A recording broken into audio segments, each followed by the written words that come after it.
श्रीराम. आपण नेहमी म्हणतो, नामस्मरण करा, नामात राहा, नामच तारक आहे. पण एक प्रश्न प्रत्येक साधकाच्या मनात कधी ना कधी येतोच.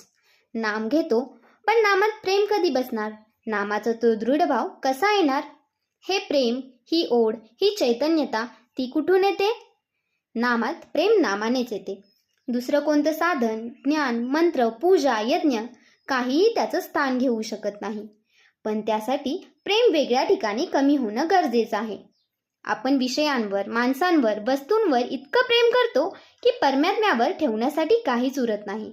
आता हे प्रेम ओढून नाही घ्यायचं, तर विषयांच्या प्रेमाचा ओघ थांबवून नामाच्या बाजूला वळवायचा आहे. जसा एखादा माणूस आपल्या बायको मुलांवर प्रेम करतो कारण ते आपले आहेत, तसंच परमात्मा आपला आहे हा भाव अंतःकरणात आला की प्रेम आपोआप येतं. आपल्याला वाटतं की आपण नाम घेतो, पण नाम घेताना आपण काहीतरी करतो ही भावना असेल तर तो नामाचा प्रभाव कमी करतो. नाम आपण घेत नाही, भगवंत आपल्याकडून घेऊन घेतो. हा अकर्तेपणाचा भाव आला की नाम जिवंत होतं, नामातून दृढ भाव उत्पन्न होतो.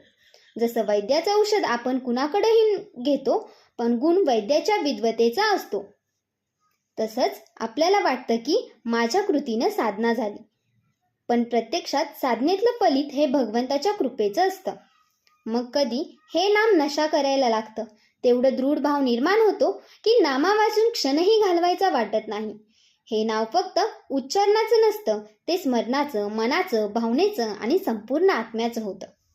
देहबुद्धी जोपर्यंत आहे तोपर्यंत नाम हृदयात स्थिर बसत नाही. शंका, विचार, चिंता, उर्मी या सगळ्यांचं मूळ देहबुद्धीमध्ये आहे.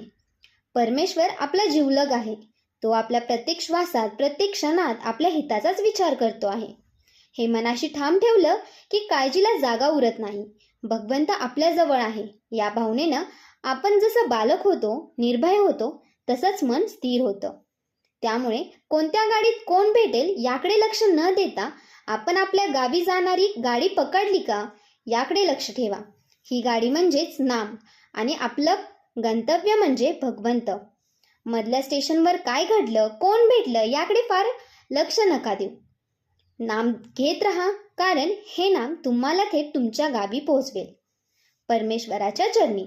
शंका गेल्याशिवाय नाम स्थिर होत नाही. देहबुद्धी नाहीशी झाल्याशिवाय नामाचं सामर्थ्य कळत नाही. नामाशिवाय जीवनात समाधान नाही आणि मुक्तीही नाही. चला तर मग प्रत्येक क्षण भगवंताच्या नामात जगूया. नामाच्या सहवासात स्वतःला विसरूया आणि एकदा का नामात प्रेम आलं तर इतर कोणत्याच गोष्टीचं महत्त्व उरत नाही. अशाच माहितीसाठी आमच्या चॅनलला लाईक करा, शेअर करा आणि सबस्क्राईब करायला विसरू नका. धन्यवाद.